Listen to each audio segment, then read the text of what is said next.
பெரிய பெரிய சில நிகழ்ச்சிகள் எல்லாம் கேன்சல் பண்ணிட்டு கடைசி வரைக்கும் ஒரு சகோதரனுக்கு செய்யக்கூடிய ஒரு வீட்டுடைய மூத்த மகனாக இருந்து செஞ்சார். பேரணியோ இல்ல ஒரு நினைவேந்தல் கூட்டமோ நடத்துவதற்காக நாங்கள் திட்டமிட்டு கொண்டிருந்தோம் விடுதலை சிறுத்தைகள்.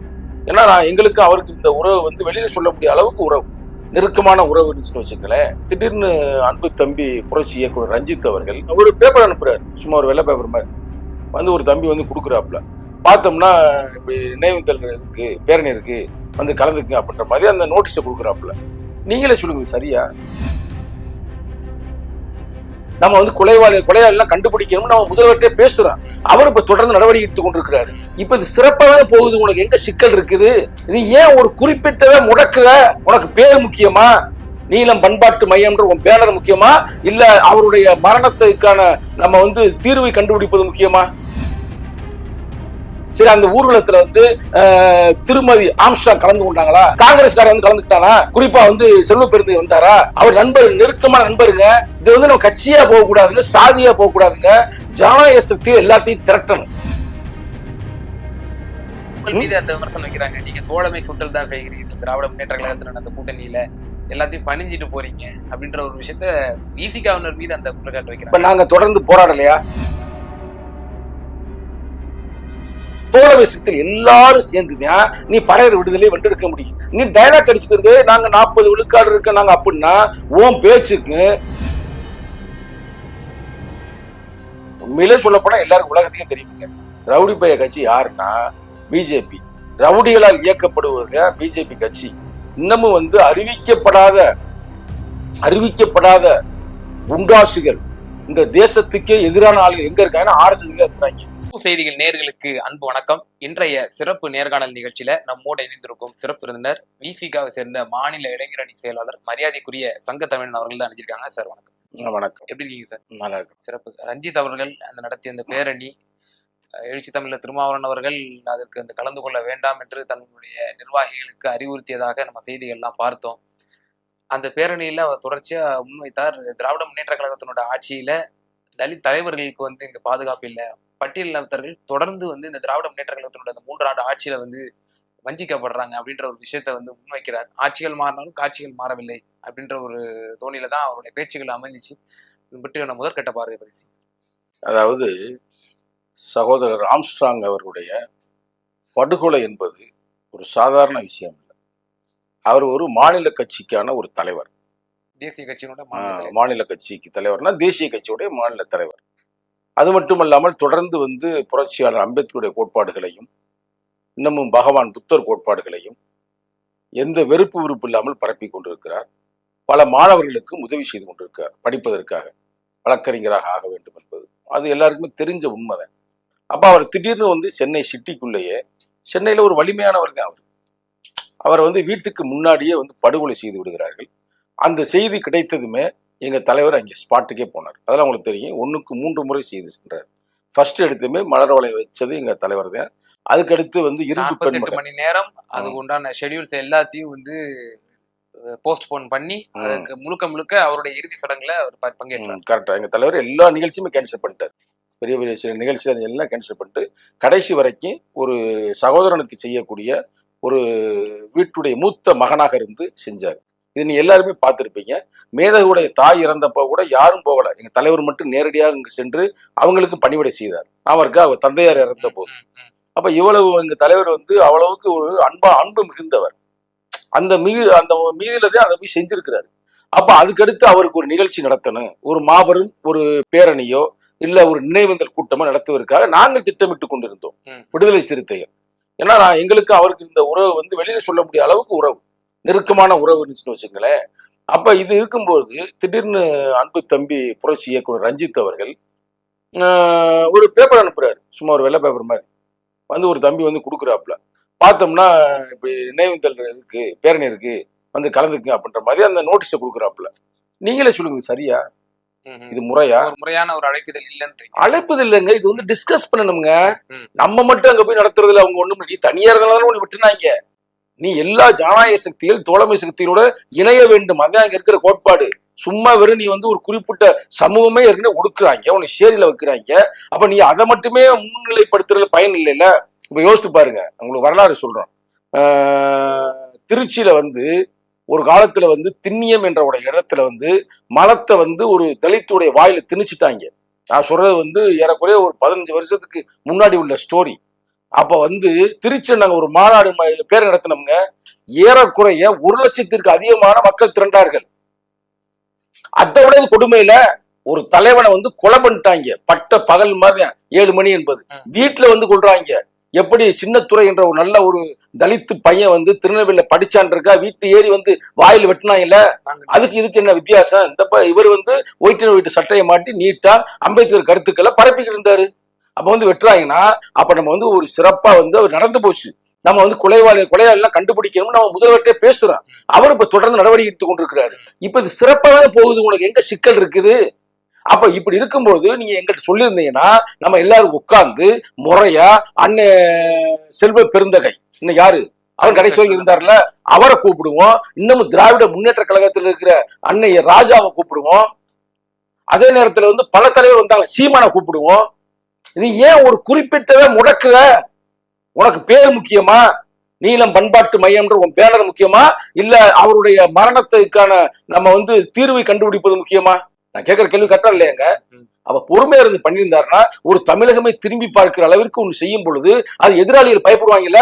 சுய விளம்பரத்திற்காக இது மாதிரியான ஒரு செயல்ல அவர் ஈடுபட்டாருன்னு நீங்க சொல்ல வரீங்களா? நான் அப்படி சொல்லல அன்பு தம்பி, நான் அப்படி சொல்லல. இன்னமும் வந்து அவர் வந்து கத்துக்குட்டியா இருக்காரு அரசியல்ல. நீ நல்லா இயக்குனரா இருக்கலாம், சிறப்பா இருக்கலாம், அது பாராட்டுக்கள். சரியான இயக்குனர் இருக்க. அதை நான் வந்து இப்ப அவர் சீர நாங்க செய்ய முடியாதுல்ல. அப்ப நீங்க வந்து இது மாதிரி அரசியல் ரீதியா ஒரு செயல் செய்யும் பொழுது நீங்க டிஸ்கஸ் பண்ண பிஎஸ்பி டிஸ்கஸ் பண்ணீங்களா? அவர் தலைவர் தானே இறங்கினாரு. சரி, அந்த ஊர்வலத்துல வந்து திருமதி ஆம்ஸ்ட்ராங் கலந்து கொண்டாங்களா? நான் கேட்கிறேன் பிரதர். இல்ல நீங்க அவங்ககிட்ட ஒழுங்கா நீங்க பேசுறீங்க எனக்கு செய்தி கிடைத்திருக்கிறது. காங்கிரஸ்காரர் வந்து கலந்துக்கிட்டானா? குறிப்பா வந்து செல்வ பெருந்தகை வந்தாரா? அவர் நண்பர், நெருக்கமான நண்பருங்க. செல்வ பெருந்தகை எங்கள் கட்சியில் இருந்து வெளியேறிய பிறகு அவர் நேர காங்கிரஸ் போகல, பிஎஸ்பில இருந்தாரு. தெரியுமா அந்த வரலாறு? பிஎஸ்பில இருந்தாரு, தமிழகம்ல இருந்தாரு. அப்ப அங்க இருந்தா அவர் இங்க போயிருக்கிறாரு. அப்ப அப்படிலாம் இருக்கிற வந்து நீங்க கூப்பிடணும்ல. யாரையுமே கூப்பிடாம ஏன் வந்து தேசியத்துல இருந்து அங்க இருந்து யாராவது ஒரு மினிஸ்டர் கூட கூப்பிடுவோம், ராம்விலாஸ் அத்வாலைய. இது வந்து நம்ம கட்சியா போக கூடாதுங்க, சாதியா போக கூடாதுங்க. ஜனநாயக சக்தியில் எல்லாத்தையும் திரட்டணும். இப்ப ஒரு விடுதலை என்பது வென்றெடுப்பதற்கு தனிப்பட்ட உங்களால முடியாது. உங்க பேர் என்ன? உங்க நெறியாளர் பேர் கேட்கிறேன். அப்ப அப்துல் ஹக்கீமுக்கு ஒரு பிரச்சனை வருதுன்னா வெறும் அப்துல் ஹக்கீம் மட்டும் இருந்து அவங்க குடும்பத்தார் மட்டும் இருந்து இந்த பிரச்சனை வென்றெடுக்க முடியாது. எங்களை மாதிரி ஜனநாயக சக்திகள், தோழமை சக்திகள் எல்லாரும் சேர்ந்துதான் வென்றெடுக்க முடியும். இது வந்து இயற்கை நீதிங்க, இயற்கை நீதி.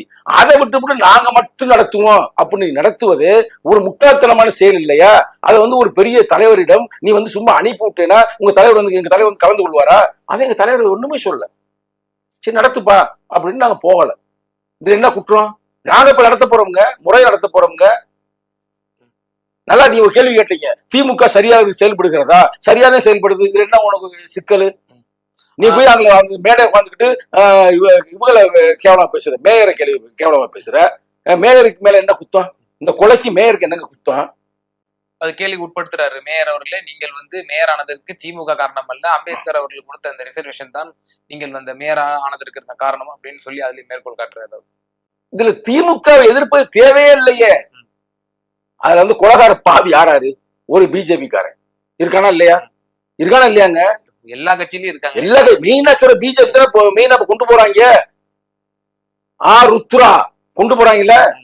ருத்ராக்கு பின்னாடி யாரு? பிஜேபி தானே. அவனை பேசினாப்ல அந்த மேடையில. நான் கேக்குறேங்க, திமுக காரங்க கூட இருக்கிறேன் அப்படிங்க. ஒருத்தர் இருக்கிறேன், அட்வொகேட் இருக்கிறேன், பேசுவோம், எல்லாரையும் பேசுவோம்.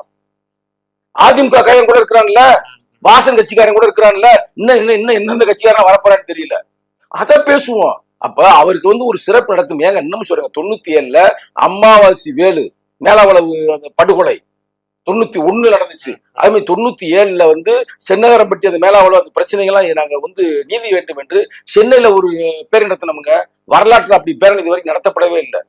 தேசம் காப்ப மாநாடுன்னு ஒரு பேரணி நடத்தணும் திருச்சியில. அது மாதிரி வரலாறு நடந்ததே இல்லை. அப்ப அதுக்கு ஈக்குவலானதான் இவருடைய மரணம் என்பது, கொலை என்பது. அப்ப சிறப்பா நடத்தணுமா வேணாமா? சிறப்பா நடத்தி வந்து நம்ம நெருக்கடி கொடுப்பதற்காக இல்ல, எதிராளிகள் இனிமே இது மாதிரி ஒரு தவறுகளை செய்யக்கூடாது என்பதை நாம் அவர்களுக்கு வழிகாட்டுறோம். டேய் ஒழுங்காடுறா, சிக்கலாகி போயிரும்டா.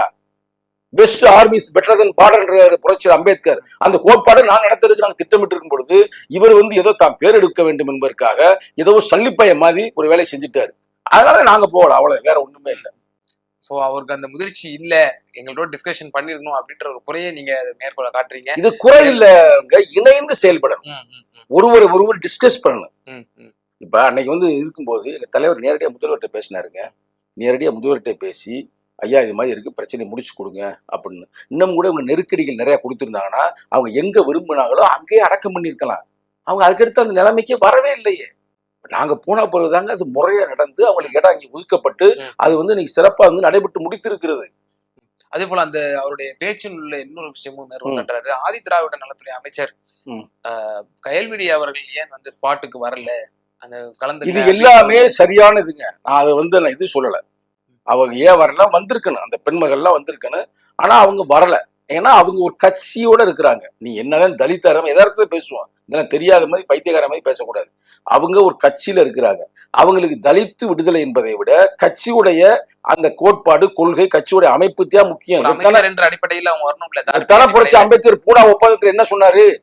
பூனா ஒப்பந்தம் உருவாக்குனார்ல, அதுக்கு முன்னாடி என்ன சொன்னாரு? இரட்டை வாக்குரிமை வேணும் எங்களுக்கு, வந்து இது மாதிரி தனிப்பட்ட அந்த இடஒதுக்கீடுல ரிசர்வேஷன் வந்தாலும் கூட எங்க மக்களுக்கான விடுதலை கிடைக்காது.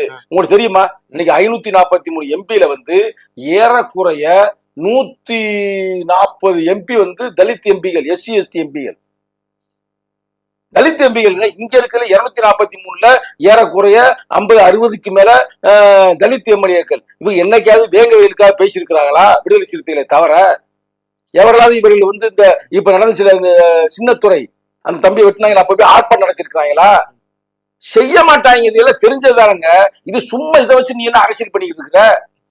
உங்கள் மீது அந்த விமர்சனம் வைக்கிறாங்க, நீங்க தோழமை சுற்றல் தான் செய்கிறீர்கள், திராவிட முன்னேற்ற கழகத்துல நடந்த கூட்டணியில எல்லாத்தையும் பணிஞ்சிட்டு போறீங்க அப்படின்ற ஒரு விஷயத்த விசிகாவினர் மீது அந்த குற்றச்சாட்டு வைக்கிறாங்க. நாங்க தொடர்ந்து போராடலையா? நாங்க போராடாத ஒரு விஷயத்த சொல்லுங்க. கூட்டணியில தான் இருக்கணும். வர செப்டம்பர் 17 மதுவை ஒழிக்க வேண்டும் என்று மாபெரும் மகளிர் மாநாடு நடத்த போறோம். உலக வரலாற்றில் இப்படி நடக்குமா? இன்னைக்கு தமிழருடைய மாண்பு, தமிழருடைய கொள்கை, கோட்பாடு சேர்ந்து போனதுக்கே முக்கியமான காரணம் இந்த மதுதான். நீங்க ஒரு இஸ்லாமியர்களே மெயினான குற்றம் என்ன? மதுதானே. ஏன் வந்து முகமது நபி அந்த காலகட்டத்திலே சொன்னார் மது அருந்துவது தப்புன்னு? ஏன் பகவான் புத்தர் வந்து 5 கோட்பாடுகள்ல மது ஒரு கோட்பாடை ஏன் வச்சாரு? 5 மாபெரும் பெரும் குற்றத்துல மது உண்ணாமை ஒண்ணு வைக்கிறாருல்ல. ஏசுநாதர் அதுதானே சொல்றாரு. பெரிய பெரிய அறிஞர் பெருமக்கள் எல்லாம் ஏன் மகாத்மா காந்தி ஏன் வளவலன்னு போக, மகாத்மா காந்தியே வந்து நம்ம இந்தியாவில வந்து பூரண மது விலக்கு வேண்டும் என்று சொல்றாருல. நல்ல மதுவால் 66 பேர் மரணித்த பிறகுதானே இந்த மாநாட்டையும் நம்ம வந்து போடுறோம் அப்படின்ற கேள்வி வைக்கப்படுது. இதற்கு முன்னால் நாங்கள் போராடினோம். இப்ப இல்ல, 4-5 ஆண்டுகளுக்கு முன்னால திருமாவளவன் அவர்களுடைய கோட்பாடு பூரண மதுவிலக்கு, மாற்று கருத்து இல்ல, தேசம் முழுக்க கொண்டு வர வேண்டும் ஒரு உன்னத நோக்கத்தோட பார்லிமெண்ட்ல கூட அந்த குரலை எழுப்பினாரு. நம்ம அதை போட்டுறோம். ஆனால் இந்த 3 ஆண்டுகள்ல திராவிட முன்னேற்ற கழக ஆட்சிக்கு நம்ம என்ன அழுத்தம் கொடுத்தோம்? அதுதான் ஓகே, அதை நான் ஏற்றுக்கொள்கிறேன், கேள்வி ஏற்றுக்கொள்கிறேன். எங்க தலைவர் சேர்ந்ததுக்கு வருத்தம். நம்மளும் இதை வந்து சகித்து கொண்டிருந்தது குற்றம் தான். இனிமேல் இதை நாங்கள் சகிக்க முடியாது அப்படின்னு இப்ப போராடுகிறேன். நீ கேட்ட கேள்வி நான் வந்து இல்லங்க அப்படின்னு நான் சொல்லல. இல்ல, இவ்வளவு நாள் வந்து பொறுத்து இருந்தோம், இப்ப நாங்க அதை செயல்படுத்த போறோம். அதே போல சார், இந்த அந்த இறுதி ஊர்வலங்கள்ல ஏன் வந்து பட்டியலினத்தை சார்ந்த எம்எல்ஏக்களோ எம்பிக்களோ பிரதிநிதிகளோ ஏன் வந்து கலந்து கொள்ளல அப்படின்ற ஒரு விஷயத்தையும் அவர் மேற்கொள்ள. ஏங்க இங்க வந்து திருப்பி என்னை வந்து டென்ஷன் ஆகாதீங்க. இந்த தம்பி நல்ல படத்தை எடுக்க சொல்லுங்க. தேவையில்ல அந்த வெட்டி வேலை செய்யக்கூடாது. அது நடத்தணும்னா முறைன்னு இருக்குங்க. உங்க வீட்டுல வச்சு வேலை வைக்கிறீங்கன்னா ஒரு மாபெரும் மரணம் நடந்திருக்குது, கொலை நடந்திருக்குது. அந்த கொலை நடக்கணும்னா அது எப்படி எல்லாரும் டிஸ்கஸ் பண்ணி வந்து நடத்தணும். இப்ப நான் ஒண்ணு கேட்டா நீங்க வந்து தப்பா எடுக்கக்கூடாது. நான் முக்கியமான சொல்றேன், அவர்தான் சொல்றேன், உங்களுக்கு சொல்றேன், ரஞ்சித்தையும் சொல்றேன். ரஞ்சித் வந்து நீ நிறைய படம் எடுக்கிறாரு. அதான் வந்து ஒரு படம் வந்து எடுத்தார் மெட்ராஸ்ன்னு.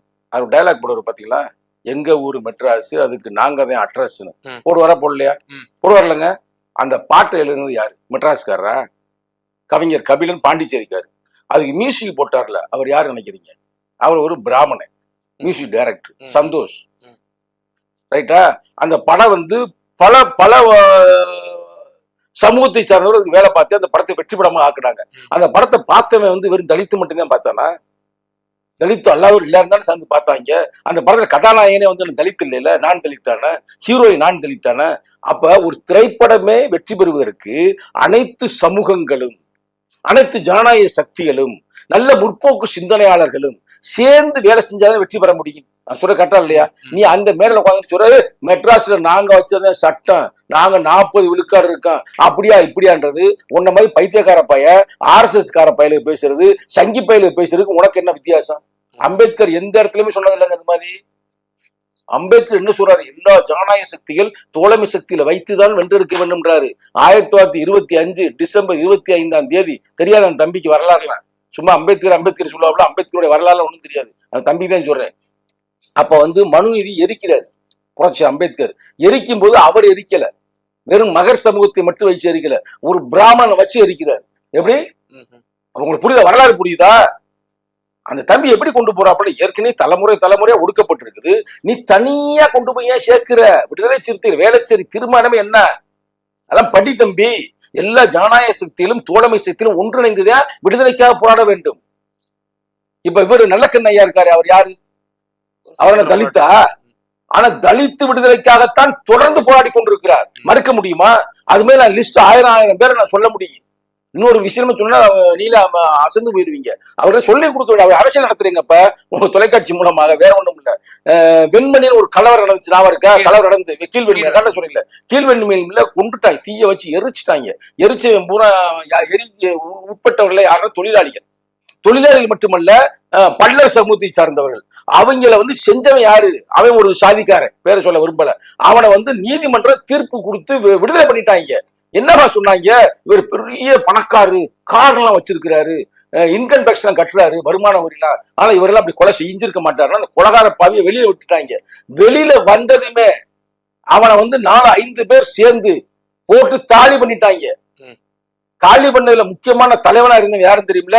சீனிவாச ராவ். யாருங்க? அவர் ஒரு பிராமணன். அவன் தமிழ்நாட்டுக்காரனும் இல்ல, அவன் கர்நாடகாக்காரன், ஆந்திரால ட்ரைனிங் எடுத்தவன். ஏன் இங்க செஞ்சாரு? அப்ப அவங்களோட கோட்பாடு தானே இயக்குது. நான் சொல்ல கீழ்வெண்மணி போராட்டத்தை ஒட்டி நீங்க ஒரு சம்பவத்தை சொன்னீங்க, மேற்கோள் காட்டினீங்க. அதே தந்தை பெரியார் அவர்களும் கீழ்வெண்மணி போராட்டத்துல ஈடுபடாம கம்யூனிஸ்டுக்காரன் பேச்சு கேட்காம இருந்திருந்தா, கூலியை வாங்காம அந்த கேட்கிற அந்த கூலியை மட்டும் வாங்கிட்டு இருந்தோம்னா இது மாதிரியான அசம்பாவித சம்பவம் நடந்திருக்காதுன்ற விஷயத்தையும் சொல்லியிருக்காருல்ல பெரியார் அவர்கள். பெரியார் என்ன சொன்னாரு, ஏது சொன்னாருன்றதுக்கு நம்ம உள்ள போகல. இந்த மேட்டரை நான் சொல்ல வேண்டிய கருத்தை மட்டும் நீ எடுங்க, அங்க போய் டைவர்ட் பண்ணக்கூடாது. நீ சொன்ன எங்க வரேன்ற எனக்கு தெரியுது, மக்களுக்கும் புரியும். நம்ம அங்க போகல. நம்ம சொல்றது ஒரு விடுதலையை வென்றெடுக்க வேண்டும் என்றால் அந்த விடுதலையில் பாதிக்கப்பட்ட மக்கள் மட்டும் அணிதிரண்டால் பத்தாது, அவங்க அணிதிரட்சி தேவை. இருந்தாலும் அந்த ஜனநாயக கருத்துக்களை உள்வாங்கிய தலித் அல்லாதோர் எல்லாரும் இணைந்தால்தான் வெற்றி பெற முடியும். நாங்க இவ்வளவு கஷ்டப்பட்டு 30-40 வருஷமா எங்க தலைவர் தொண்டத்தனி கத்தி பேசி போகாத சேரி இல்ல, போகாத ஊர் இல்ல, எல்லா இடத்துலயும் போய் மக்களை ஒரு நல்ல ஒரு பக்குவப்படுத்தப்பட்டு கொண்டாந்து இருக்கிறார். அதை காலி பண்ற மாதிரி செய்யல. நீனு செய்யறத என்ன செய்யற? அயோத்தாச பண்டிதர் என்ற ரெட்டமலை சீனிவாசன் என்ற அவங்களால எந்த காலத்திலயும் அதுமாதிரி சொல்லல. நம்ம வலிமையா இருக்கணும். பறையர்கள் என்பவர்கள் யார்? அறிவாளிகள். அவங்க நம்ம வலிமையா இருக்கணும். ஆனால் பறையருடைய விடுதலையை பறையர்கள் மட்டும் வென்றெடுக்க முடியாது. பறையர் அல்லாத இஸ்லாமியர்கள், கிறிஸ்துவர்கள், இதான் பிராமண கோட்பாடே உருவாக்காத பிராமணர்கள், கல்லர்கள், மறவர்கள், நாடார்கள், இன்னும் எந்த சாதியும் போட்டுங்க, அதுல இருக்கிற நல்ல உள்ளங்கள், கம்யூனிஸ்டுக்காரர்கள், ஜனநாயக சக்திகள், தோழமை சக்திகள் எல்லாரும் சேர்ந்துதான் நீ பறையர் விடுதலை வென்றெடுக்க முடியும். நீ டைலாக் அடிச்சுக்கிறது நாங்க 40 விழுக்காடு இருக்க நாங்க அப்படின்னா உன் பேச்சுக்கு சங்கி பேச்சுக்கு என்ன வித்தியாசம்? சாதி வரியனுக்கு உனக்கு என்ன வித்தியாசம்? சாதி வரி அதான் சொல்றேன். நாங்க 2000 பேர் இருக்கோம், ஏன் வேங்கவேல் கண்டுபிடிக்க முடியாம இருக்காங்க? உங்களுக்கு தெரியுமா? வேங்கவேலை சுத்தி ஒரு குறிப்பிட்ட சாதி 2000-3000 ஓட்டு இருக்குது, தலித்து 100 ஓட்டு இருக்கு. அதை வச்சுதான் அவங்க மிரட்டுறாங்க. உங்களுக்கு எங்கெல்லாம் சாதி கொடுமை நடந்திருக்கு பாருங்க. எல்லா இடத்துலயும் அவங்க மெஜாரிட்டியா இருப்பாங்க. அதான் நடந்திருக்கு. அதே வேலை நீ செய்யக்கூடாதுல்ல, அது தப்பு இல்ல. அது ரொம்ப சித்தாந்தத்துக்கு தப்புங்க. மேற்கொண்டு தலைமுறை அந்த ஒடுக்கப்பட்ட சமூகத்தை மேற்கொண்டு நசுக்குவதை போல அன்பு தம்பி புரட்சி இயக்குனர் ரஞ்சித் செயல்படுகிறார். ஆகையால் முறையாக அம்பேத்கர் புத்தகத்தை படி, இல்லை என்றால் எங்க தலைவருடைய அமைப்பாய்த்தல புத்தகம் நானே உனக்கு கொடுத்திருக்கிறேன், அதையும் திருப்பி படிக்க வேண்டும் என்று அன்போடு கேட்டுக்கொள்கிறேன். இதெல்லாம் புரிய பொழுது எனக்கு என்ன நினைவு வருது அப்படின்னா, டாக்டர் ஐயா கூறியது போல 81க்கு 19க்கு மோதி பார்ப்போமா அப்படின்ற அந்த ஒரு வார்த்தை சொன்னார். அது எனக்கு சற்று நினைவுக்கு வந்தது. நீங்க வந்து நெறியார் போற போக்குல அதை இதையும் கம்பேர் அன்பு தம்பிட்டு நான் சுட்டி காட்டி இருக்கேன். நீங்க என்ன 89 அந்த நீ அதுல அது பைத்தியக்கார பையன் அவன் பேசின வந்து நீங்க தப்புக்காது. அது எப்படி மோதி பார்க்க முடியும்? இல்ல எழுச்சி தமிழர் மேற்கோள் காட்டியிருக்காரு. அதே மாதிரியா நீங்க வேற பண்ணி சொல்றீங்க. இதுக்கு போங்க, உத்தரப்பிரதேசத்துல அந்த சாமியார் சொல்லலையா மோதி பாப்போமா நாங்க 80 விழுக்காடு மத்தவங்க 20 விழுக்காடு சொன்னாலும் சொல்லலையா? சொன்னார்லங்க, தேர்தலில் சொன்னார்ல. அப்ப அந்த பேச்சு இவர் பேசக்கூடாதுல்ல. அதை நான் சொல்றேன், நாய்த்தானே சொல்றேன். அப்படிலாம் பேசக்கூடாதுங்க. நேர்மையா ஜனநாயகம் உன் படத்தை வந்து ஒண்ணு செய், நீ மட்டும் போட்டு பாரு. உங்க இன்னும் சொல்ல போனோம்னா ஒடுக்கப்பட்ட மக்கள் அது பறையர் மட்டும் பாரு, படம் வெற்றி பெற்றுமா? ஒரு படம் வரப்போதாம், ஒரு படம் ஒரு படம் சொல்றாங்க. அந்த படத்தை நான் சேலஞ்சே பண்றேன். அந்த படத்தை எல்லா சமூக மக்களும் பார்த்தாதான் வெற்றி பெற முடியும். நீ இவ்வளவு பேச்சு பேசுறியே. அவர் இறந்து கொலை செய்யப்பட்டு 16 நாட்களே முடியல, இப்பதான் முடிஞ்சு. 16 நாட்கள் என்பதே ஒரு துக்க நாள். எங்க தலைவரே வந்து எந்த ஒரு நிகழ்ச்சி நடத்தல. நல்லா கேட்டுக்கிறீங்க, எந்த நிகழ்ச்சி நடத்தக்கூடாதுன்னு சொல்லிட்டாருங்க எங்க தலைவர். ஏன்னா அன்பு தம்பி அவரு எங்களுக்கு யாரு சகோதரர் ஆம்ஸ்ட்ராங் அவருடைய படுகொலை பண்றா எது நடந்தது துக்க நாள் அப்படின்னு அனுசரின்ற. நீ என்ன பண்ற? உன் பொழப்புதே முக்கியம்னு உன் படத்துடைய ட்ரைலர் வெளியிடுறியா? நான் கேட்கிறேன் பிரதர், உனக்கு சினிமா தான் பொழப்பு, அதை ஒழுங்கா செய். தேவையில்லாம இந்த வெற்றி வெள்ளம் இங்க செய்யக்கூடாது. Okay sir. அதே போல நேற்றைய தினம் பாரதிய ஜனதாவுடைய சார்பில் திமுகவினுடைய ரவுடிகளுடைய லிஸ்ட் யாரெல்லாம் வந்து குற்ற பின்னணி உடையவர்களா இருக்கார்களோ அப்படின்னு சொல்லி கிட்டத்தட்ட 113 பேருடைய லிஸ்ட்டை வந்து வெளியிட்டிருக்கு. நம்ம கடந்த வாரங்கள்ல பார்க்கிறோம். செல்வ பிறந்தகை அவர்களுக்கும் அண்ணாமலை அவர்களுக்கும் ஒரு பெரிய ஒரு வார்த்தை போர் வந்து நடைபெற்றுச்சு. இவர் ஒரு லிஸ்ட் எல்லாம் வெளியிட்டாரு. 261 குற்ற பின்னணி உடையவர்கள் பாரதிய ஜனதாவில் அடைக்கலமா இருக்காங்க, பாரதிய ஜனதாவில் குற்ற பின்னணி உடையவர்களா இருக்காங்கன்னு சொல்லி அதுக்கு பதிலடி கொடுக்கும் விதமா திராவிட முன்னேற்ற கழகத்துல உள்ள குற்ற பின்னணி உடையவர்களுடைய லிஸ்ட் எல்லாம் வந்து நேற்றைய தினம் தன்னுடைய எக்ஸ்தலத்துல வந்து பாரதிய ஜனதா அவருடைய பக்கத்துல போட்டிருக்கு. எப்படி பாக்குறீங்க? அதாவது அண்ணாமலையை வந்து இப்ப தூக்க போறாங்க. அவர் பேட்டியை பார்த்தாலே தெரியும், எனக்கு அரசியலே ரொம்ப போர் அடிச்சிருச்சு அப்படின்ற மாதிரி 2 மணி பேட்டி கொடுத்தாரு. போறதுக்கு முன்னாடி ஏதாவது சும்மா அடிச்சுட்டு போறதான ஒரு வேலை, அதனால அப்படி அடிச்சு விடுறாரு.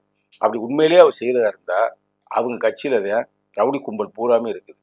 தமிழ்நாட்டிலே வரலாறுங்க. ஒரு மாநாட்டுக்கு போகும்போது போலீஸ் ரைடு பண்றாங்க, எல்லாம் பஸ்ஸை விட்டு ஓடுறாங்க இறங்கி, அவங்க காரை விட்டு. கேட்டா எல்லாமே ரவுடிகள். அப்ப ரவுடிகளின் கும்பலே அவங்க கட்சி தான். இன்னொரு விஷயம் இருக்கு, நீ போடுவீங்க தைரியமா உங்க சேனல்ல. உண்மையிலேயே பெரிய குண்டார் யாருன்னு தெரியுமில்ல? குண்டாஸ் இந்தியாவுக்கே தெரியுமா தெரியாதா?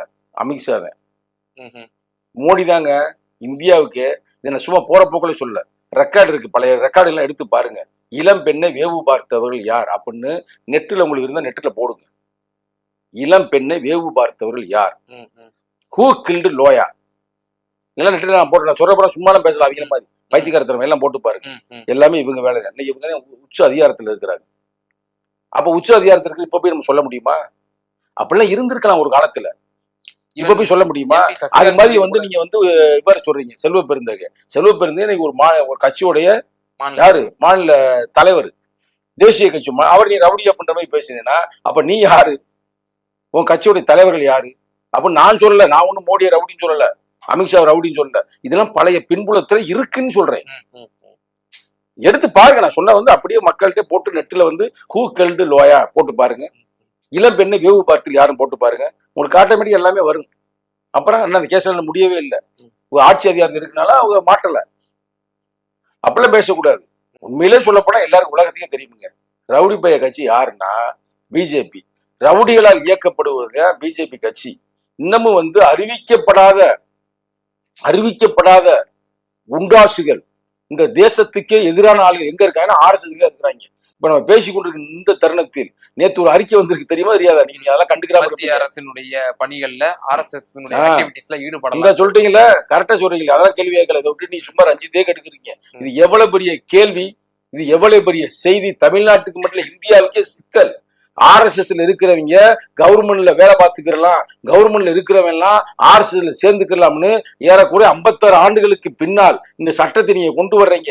ஆரம்ப காலகட்டத்திலே இருந்துச்சு. எப்ப மகாத்மா காந்தி கொலை செய்த காலத்திலேயே எவனு வந்து கவர்மெண்ட்ல வேலை பார்க்கிறவன் RSSல எந்த நிகழ்ச்சி கலந்துக்க கூடாது, RSS பத்தி பேசக்கூடாதுன்னு சட்டம் இருக்கு. அதை இப்ப மாத்தி செஞ்சிருக்கிறாங்க. அப்ப உண்மையான ரவுடி பேரு யாருன்னா அந்த ஆள்கிட்ட கூப்பிட்டு கேளுங்க. நாங்கெல்லாம் பயந்து இல்ல போயிருக்கோம். இதே கேள்வி வந்து காங்கிரஸ் எம்பி சசி தரூர் அவர்களும் இந்த கேள்வி முன்வைக்கிறாரு. 10 ஆண்டுகளா நீங்க வந்து ப்ரூட்டல் மெஜாரிட்டியில இருந்தீங்க, அப்போலாம் இந்த சட்டத்தை கொண்டு வரல, இப்ப மைனாரிட்டி ஆட்சியில இருக்கீங்க, இப்போ இந்த சட்டத்தை கொண்டு வரதுக்கான காரணம் என்ன? என்பது ஒரு சுதந்திரமா செயல்படணும், அவர் வந்து இருக்கக்கூடாது, ஒரு சார்பு நிலையில பயாஸ்டா இருக்கக்கூடாது, அவர் ரிட்டையர்ட் ஆனதுக்கு பிறகு அவர் என்ன வேணா பண்ணிக்கலாம், சுதந்திரமா செயல்பட்டுக்கலாம் அப்படின்ற ஒரு விஷயத்தை அவரும் மேற்கோள் காட்டுறாரு. 10 ஆண்டுகள் விட்டுட்டு இப்போ மைனாரிட்டி ஆட்சியா இருக்கக்கூடிய இந்த சூழ்நிலையில பிற கட்சியினோட தயவுல ஆட்சி செய்திருக்கக்கூடிய பாரதிய ஜனதா இது மாதிரியான சட்டம் கொண்டு வரதுக்கான நாட்டுல கலவரத்தை உருவாக்க போறாங்க. வேற ஒண்ணும் இல்ல. அவங்களுக்கு வந்து 2025 RSS உருவாகி 100 ஆண்டாக போயிருக்கு. 1925 உருவாக்குனாங்க எங்க நாக்பூர்ல RSS. அந்த 100 ஆண்டாக போயில. அப்ப 100 ஆண்டு நாட்டை ஏதாவது பண்ணலாம் அப்படின்ற திட்டம் போடுறாங்க. இந்த பிரச்சனை நம்ம யோசிச்சுட்டு இருக்கிறோம். காலில இருந்து நாங்க அதை பத்தி சிந்திச்சுட்டு இருக்கிறோம். என்ன அப்படி கொண்டாடிட்டாங்க, இந்த நாட்டுக்கே பிடிச்ச பெரிய சிக்கல்ல அப்படி சிந்திச்சுட்டு இருக்கும்போது நீங்க வாடு தேவையில்லாம சும்மா ரஞ்சிதை கேட்கறீங்க, அதை கேட்கறீங்க, இதை கேட்கறீங்க. இதுதான் இப்ப நாட்டுக்கே பெரிய சிக்கல். அதை நிறைய பேசுங்க உங்களை மாதிரி தொலைக்காட்சிகள்லாம். இப்ப இதன் மூலமா என்ன சொல்ல வர்றாங்க பாரதிய ஜனதா? அவ்வளவு நாட்டு மக்களுக்கு ஆமாங்க, இந்தியாவை இந்து ராஷ்டிரியமாக அறிவிப்பதற்கான வேலைகளை செய்ய போறாங்க. அதான் இப்ப இங்க இருக்கிற விஷயம். எல்லாரும் போயிட வேண்டியதான். முஸ்லீமா இருந்தா நேரம் மெக்காவில போய் நேரம் சவுதியில போய் செட்டில் ஆக வேண்டியதான். நீ கிறிஸ்துவனா இருந்தீங்கன்னா நேரம் போய் லண்டன் அமெரிக்கால போய் செட்டில் ஆக வேண்டியது. கருத்துப்பட மத்திய அமைச்சர் கிரிராஜ் சிங் அவர்கள் கூட 2 தினங்களுக்கு முன்னதாக ஒரு அப்புறம் அதை நோக்கி போறாங்க. நீ நல்ல கேள்வி கேட்டீங்க. அது வந்து மெஜாரிட்டியா இருக்கும்போது வாஜ்பாய் காலத்துல கூட கொண்டாடல, இதுக்கு முன்னாடி இருந்து 10 ஆண்டுகளோட கொண்டாடல. ஆனா இப்ப அதை கொண்டாந்து நிப்பாட்டுறாங்கன்னா யாரும் கண்டுக்கிறாம இருக்கிறாங்க, வாயை பொத்தி இருக்கிறாங்க. இது எவ்வளவு கொடூரமான செயலு, எவ்வளவு சிக்கலான செயலு. குறிப்பா கூட்டணி கட்சிகளான சந்திரபாபு நாயுடு அவர்களா இருக்கட்டும், நிதிஷ்குமார் அவர்களா இருக்கட்டும், அவர்கள் எல்லாம் கூட இது சுட்டி காட்டலையா? இது அவருடைய அந்த தீவிர தன்மை அவர்கள் வந்து உணரலையா? இல்ல, நிச்சயமாக உணர்த்துவார்கள். 2 பேருக்குமே இப்ப வந்து கொஞ்சம் அவங்க யோசிப்பாங்க. எனக்கு என்னமோ இது வந்து கவிழ்ந்தாலும் கவிழ்ந்து தலைவரோட 2 நாள் முன்னாடி பேட்டி கொடுத்துருக்காரு. இந்த ஆட்சி 5 ஆண்டுகள் தொடர்வதற்கு வாய்ப்பு இல்லை, அதற்கு முன்னாலே கவிழ்வதற்கும் வாய்ப்பு இருக்கு அப்படின்னு சொல்லியிருக்கிறாரு. அது மாதிரி சூழ்நிலை வருவதற்கும் வாய்ப்பு இருக்கு. ஓகே, இறுதியான ஒரே ஒரு கேள்வி சார். நாம் தமிழர் கட்சியினுடைய நிர்வாகிகளுடைய ஆடியோக்கள், செந்தமிழன் சீமான் அவரோட ஆடியோக்களும் தொடர்ச்சியா வந்து லீக் ஆகிட்டே இருக்கு. குறிப்பா சாட்டை துரைமுருகன் அவர்களோட கைதுக்கு பிறகு இந்த ஆடியோக்கள்லாம் வெளிவந்தமா இருக்கு.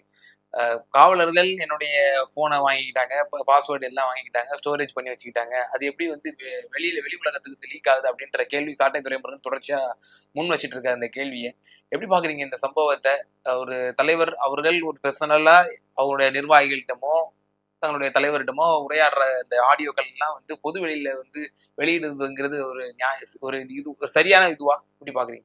அதாவது அண்ணன் சீமான் அவர்கள் ஏதோ வந்து பேசியிருக்கிறாரு, தண்ணியை போட்டு பேசினாரா நார்மலா பேசினாரான்னு தெரியல. இதை எதுக்கு இந்த பையன் வந்து ரெக்கார்ட் பண்ணி வச்சிருக்கிறேன், அப்பயே வந்து டெலீட் பண்ணி விட்டுற முடியாது. அப்ப எனக்கே சீமான் நிறைய பேச்சு அனுப்பியிருக்கிறாரு. ஆரம்ப காலகட்டத்தில் நம்ம நட்பா இருப்பாரு. நம்மளாம் அப்பயே பார்த்துட்டு அப்பயே டெலீட் பண்ணிடுவோம், ரைட்டா? அதை விட்டுட்டு இந்த பையன் வச்சிருந்ததே பெரிய தப்பு. அதை போலீஸ்காரன் எடுத்து வெளியேறது அதை விட தப்பு. ஒரு தலைவன் ஒரு நம்பிக்கையில பேசுறாப்புல. இப்போ உங்கள்கிட்ட இருக்கிறாரு, உங்க அப்பா வந்து உங்களை ஏதாவது பேசி அனுப்புனா உங்க மேல நம்பிக்கையில அனுப்புவாரு, இல்ல உங்க நண்பர் அனுப்புறாரு உங்க நம்பிக்கையில அனுப்புவாரு, இல்ல உங்க காதலி அனுப்புறாரா இருந்தா உங்க நம்பிக்கையில அனுப்புவாங்க, இல்ல உங்களுடைய தலைவர் நீங்க ஏதாவது கட்சி சார்ந்து இருப்பீங்க உங்களை நம்பி அனுப்புறாங்கன்னா நீ அதை நம்பிக்கை கேட்டு முடிச்சு நீ டெலிட் பண்ணணும்னா தான் நல்லது. ஒரு நீங்களே வெளியிட்டீங்களா? யாரு சாட்டை துரைமுருகன் நான் கேட்கிறேன், உங்க கட்சிக்கு எதிர்ப்பாக, இல்ல போலீஸ் வெளியிட்டுச்சா? அது தெரியல. இருந்தாலும் ஆக மொத்தத்துல இது தவறு. அதே போல சார் அவருடைய அந்த ஆடியோ சம்பந்தமாகவும் பல ஊடகங்கள் அந்த விவாத பொருளாக்குது. இது வந்து ஊடக தர்மமா? இது வந்து சரியான அணுகுமுறையா எப்படி பாக்கு? அது வந்து ஓடணும்ல, சப்ஸ்கிரைபர் ஏறட்டும் நிறைய வரட்டும்ன்றக்கா பேசுவாங்க. அதெல்லாம் நம்ம வந்து தப்பா ரைட்டுன்னு பேசணும். அப்படி அவரை கேட்கணும், போய் ஏப்பா நீ தேவையில்லாம பேசணும் அவரை கேட்கணும், நீ ஏப்பா தேவையில்லாம ரெக்கார்ட் பண்ணி வச்சுன்னு கேட்கணும். ஜனநாயக நாட்டுல அதெல்லாம் வந்து விவாதிப்பாங்க, இந்த விட மோசமாலாம் விவாதிப்பாங்க. ஆனா இதெல்லாம் ஒன்றும் தப்பு இல்லை, நல்லா விவாதிச்சுட்டு போறாங்க. ஓகே, நம்ம பெக்காசஸ் அதுக்கெல்லாம் நம்ம வந்து எதிர்த்து குரல் கொடுத்தோம். எதிர்கட்சி தலைவர் ராகுல் காந்தி அவர்களுடைய தொலைபேசிகள்லாம் வந்து ஒட்டு கேட்கப்படுகிறது அப்படின்லாம் கூட சொல்லியிருந்தோம். ஆனா இந்த விவகாரத்துல ஜனநாயக சக்திகள்லாம் வந்து எதுவும் பெருசா குரல் கொடுத்த மாதிரி தெரியல. ஏங்க அவன் பைத்தியக்காரன் மாதிரி அவன் வந்து ரெக்கார்ட் பண்ணி வச்சு தப்பு இல்லையாங்க? நீ அதை மூலம் பேசுங்க. பெக்காசஸ் என்பது ஒரு இது மென்பொருள், உங்களுக்கு மொபைலுக்குள்ள உங்களுக்கு தெரியாம உள்ள வச்சு அதுல பல பேரை உள்ள வந்து இழுத்து போட்டாங்க. யாரு புரட்சி அம்பேத்கருடைய பேரை கொண்டாந்து உள்ள போட்டாங்க, ஸ்டான்லி சுவாமி ஒருத்தரை போட்டாங்க, நான் இருக்கா அதே மாதிரி பல பேரை காலி பண்ணாங்க. அது வேற பிரச்சனை. இது வந்து எப்படின்னா நான் நேரடியா சொல்றேன், அவர் கட்சியுடைய தலைவர் முறையா பேசணும். ஒண்ணு எங்க தலைவர்லாம் இருக்கிறாரு, எங்க தலைவர் அப்படியே பேசிக்கிறாரு. இது வரைக்கும் வரலாற்று 45 வருஷமாச்சு எங்க தலைவர் இது மாதிரி பேசுனது லீக் ஆயிருக்கா? அப்ப தலைவன் அந்த பண்போடு இருக்கணும். ஒண்ணு நம்பர் 1. அப்படியே மீறி பேசி அனுப்பியிருந்தாலும் கேட்டுட்டு அவன் டெலீட் பண்ண அவன் தொண்டை செகண்ட் லீடர்ஸ் அதுவும் செய்யல. 3வது வந்து இதெல்லாம் எடுத்துட்டு போய் போலீஸ் இதை ஒரு அரசியலை வச்சு வெளியேறது அது பெரிய அயோக்கியத்தனம். எனக்கு நம்ம போலீஸ் வெளியிட்ட மாதிரி தெரியல. நீங்க மொபைல் போய் சர்வீஸ் சென்டர்ல கொடுத்துருப்பாங்க, அங்க இருந்து வேணா போட்டு அனுப்பிட்டு நினைக்கிறேன். எனக்கு அப்படியே தெரியுது. ஓகே, பல்வேறு விவகாரங்கள்ல எங்க நேயர்களுக்கு ரொம்ப தெளிவா விளக்குனதுக்கு நன்றி. நன்றி, வணக்கம்.